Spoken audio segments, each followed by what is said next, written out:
The Qin proved China could be unified. The Han proved it could endure.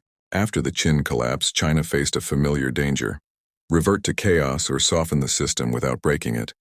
The Han chose the harder path.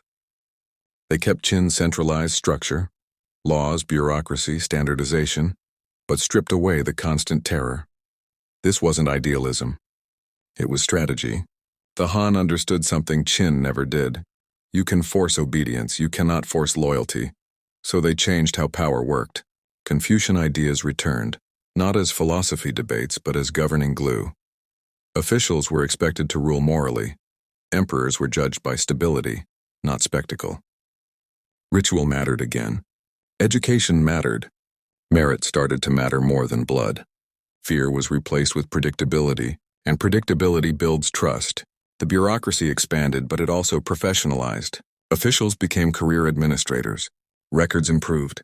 Infrastructure stabilized. For ordinary people, life didn't feel like endless emergency anymore.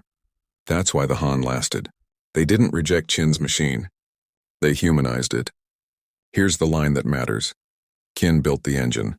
Han taught it how to run without exploding. Under the Han, China expanded cautiously. Trade routes opened. Culture standardized. Identity hardened. This is where China stops being just territory and becomes civilization. Not because it was perfect, but because it was repeatable. When later dynasties rose, they didn't reinvent governance, they copied the Han playbook. Strong center, moral legitimacy, professional administration, cycles accepted, not feared. That's why China didn't vanish when dynasties fell. It had already learned how to reboot.